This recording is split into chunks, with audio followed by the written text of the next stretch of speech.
भगवान की भक्ति नहीं खरीद सकते हैं और ना भगवान को कोई पैसे में खरीद सकता है। भगवान को तो खरीदा जा सकता है केवल प्रेम से, सच्ची भावना से। हृदय से प्रेम करो और प्रेम में परमात्मा हो जाते हैं। एक घर में 4 भाई थे। आगे हमारे बड़की धमराई से देवी महतो की तरफ से ये भगवान के चरणों में छोटे छोटे नन्हे मुन्ने बाल गोपाल आए भगवान के चरणों में दान करने के लिए। भगवान इनको सद्बुद्धि दे और इतनी ऊंचाई तक पहुंचाए, यही मंगल कामना करते हैं। कि परमात्मा कहते हैं कि देखो, आज मैं किसी के धन दौलत और किसी के स्वरूप पर मोहित नहीं होता है। ना जाने भगवान किस देश में मिल जाए, इसकी कोई कल्पना नहीं कर सकता है।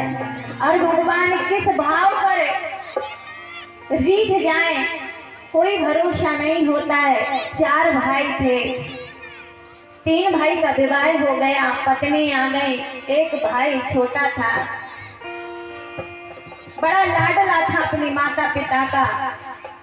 पर जहाँ पर भाभी हो, भौजाइयाँ हो, तो वहां पर तो अपने देवर को कहने लगे, अरे ना कुछ कमाता है ना कुछ करता है, बैठा बैठा खाता है, मुफ्त की रोटी तोड़ता है, कमाने के लिए कहीं नहीं जाता है।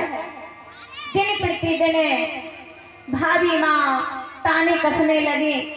पर भाई तो भाई होते हैं। भाइयों ने अपनी अपनी पत्नियों को समझाया, ऐसा नहीं बोलो, क्योंकि सबसे छोटा है, लाडला है। लेकिन जो पराये घर से आती है, अब 4 घर से आई है तो सबका मत एक तो नहीं हो सकता है, उनका चारों का मन अलग अलग होगा ना भैया। चारों को समझाना बड़ी मुश्किल होती है। अब जब कुछ नहीं करता था, दिन प्रतिदिन बस उसको ताने मारे, खाता है, पड़ा रहता है।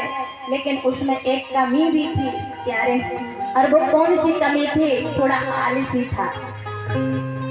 भोजन करे और जहां भोजन करे वहीं पर थाली भी ना खिसकाए, वहीं पर सो जाए। इतनी नींद आती थी, इतना आलस्य आता था। भोजन के बाद आलस तो आता है, और कई तो भोजन करने के बाद में पैर पसार करके सो गए होंगे। लेकिन कहते हैं, सो जाते हैं तो हो जाते हैं, और जाग जाते हैं तो पा जाते हैं। ना जाने सत्संग में क्या मिल जाए, इसका कोई भरोसा नहीं है।